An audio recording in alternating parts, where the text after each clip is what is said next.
আমি যখন চিরাঙ্গের এসপি ছিলাম তখন সালাউদ্দিন কাদের অ্যারেস্ট হয়েছিল। আওয়ামী লীগের বড় বড় নেতা আমাকে বলছে তুমি ওখানে থাকতে সে অ্যারেস্ট হয় কেমনি, তাকে জামিনের ব্যবস্থা করে দাও। আমি সাইডে কি বলেন, ওকে তাকে নিয়ে আমরা খেলতেছি। আমি আপনাকে খেলতে পারবো, ওই আপনাকে নিয়ে খেলবে, জামিন টামিন ব্যাপারে আমি কিছু করতে পারবো না।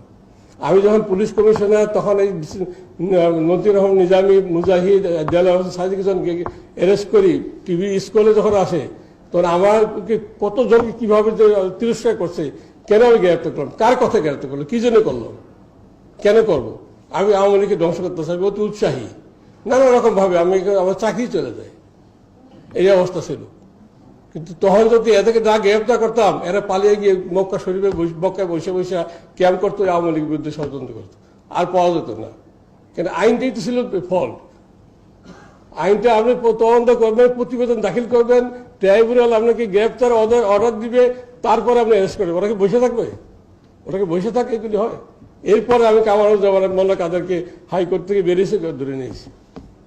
আমরা সেই চেতনা থেকে কাজ করছি, কিন্তু কম্প্রোমাইজটা আওয়ামী লীগের লোক প্রত্যেক জায়গায় জায়গায় করে, এগুলো আমি নিজেও দেখেছি। হেফাজতকে যখন 2013 সালে 5ই মেতে 5ই মে যখন হেফাজত বসে বলো সর্বসত্ত্বে হেফাজতকে আমি ঢুকতে দিব না, আমরা ওদের ঢোকার কথা ছিল না, 6টা পয়েন্টে তারা অবস্থান নিবি, সেভাবে পারমিশন নিছে। কিন্তু সরকারের উচ্চ পর্যায়ে থেকে বসে ঢুকতে দাও। আমি বললাম যে স্যার ঢুকতে দাও, ঠিক হবে না, ওরা করে চলে যাবে। আসলো, ঢুকলো, তারা বসে পড়লো। এখন আমি পুলিশ কন্ট্রোল রুমে আইজি সবকে নিয়ে গেলাম, তখন মেডিসিন আইজি সবাই বলে স্যার ওখানে যাওয়া যাবে না। ওখানে গেলে কি হবে, ওখানে শত শত লোক শহীদ হয়ে যাবে। অনেক সরকারের শীর্ষস্থানে এরা বলছে না, ওখানে খালি বুঝাও যে তোমার হুজুর চলে যেতে বলছে, তোমরা ওখানে অভিযান করো না। আমি বলছি আর যাবে না, ওখানে তো রাত্রে ওদের তাড়াই দিতে হবে। রাত্রে না তাড়াইলে সকালবেলা আমি খবর পাচ্ছি তো কি হচ্ছে, বিভিন্ন রাতে খবর পাচ্ছি যে বিএনপি, জামাত, শিবির কি করবে তারা। আমি বলছি রাত্রে মধ্যে তাড়াই দিব।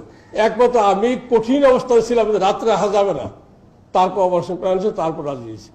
কাজে এই যে কম্প্রোমাইজ কারোর সাথে করবেন, কারণ আপনি রিকাউন্সিলিং কার সাথে করবেন, ওই রাজাকারের আল বদল এই সমস্ত যারা পলিটিক্যালি হাইলি মোটিভেটেড, এদের সাথে কোনো কম্প্রোমাইজ করা দরকার, কিন্তু সেটাই হচ্ছে।